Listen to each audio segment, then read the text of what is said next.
नमस्ते बच्चों, नोटबुक में आप सभी का एक बार फिर से स्वागत है। बच्चों, आज हम वचन के संबंध में जानकारी प्राप्त करेंगे। कई बार ऐसा होता है कि हम अपनी दैनिक बोलचाल की भाषा में वचन संबंधी गलतियां भी कर बैठते हैं। तो आइए आज का ये वीडियो पाठ शुरू करते हैं। हिंदी में संख्या को ही संक्षेप में वचन कहा गया है। अजीत के पास तरह तरह की कलमें हैं। मोहन की कलम टूट गई है।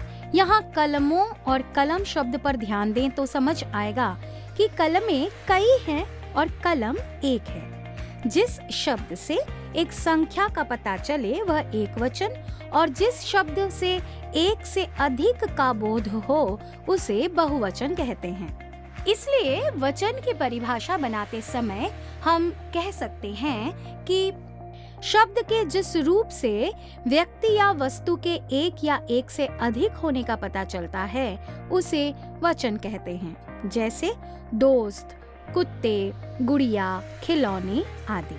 आइए अब वचन के भेदों व उसकी परिभाषा उदाहरण सहित जानें। वचन के दो भेद होते हैं, एक वचन, बहुवचन। चलिए जानते हैं कि एक वचन क्या है।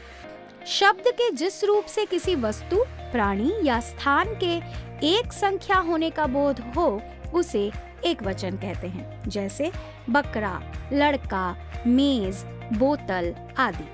चलिए अब जानते हैं कि बहुवचन क्या है।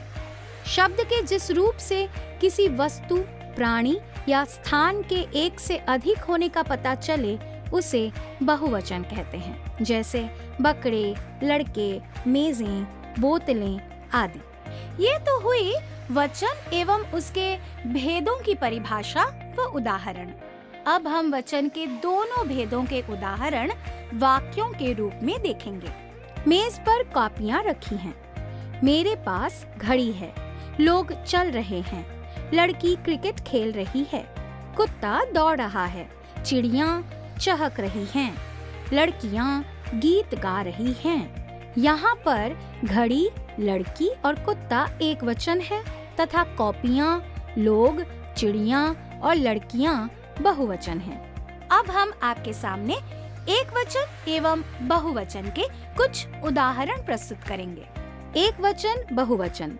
लड़का, लड़के, भाई, भाइयों, चूहा, चूहे, घोंसला, घोंसले, तारा, तारे, पत्ता, पत्ते, सहेली, सहेलियां, मछली, मछलियां, नदी, नदियां, रात, रातें, दिशा, दिशाएं, माता, माताएं, वधू, वधुएं, घोड़ा, घोड़े, लड़का, लड़के। अब हम कुछ ऐसे उदाहरण देखेंगे जिसमें केवल चंद्र बिंदु लगाकर एक वचन से बहुवचन बना सकते हैं। एक वचन, बहुवचन। बंदरिया, बंदरियां, पुड़िया, पुड़ियां, बछिया, बछियां, खटिया, खटियां, चिड़िया, चिड़ियां, डिबिया, डिबियां, बुढ़िया, बुढ़ियां। कई बार हम शब्दों के बाद जन, गण, वृंद आदि शब्दों को जोड़कर बहुवचन बना सकते हैं। एक वचन, बहुवचन।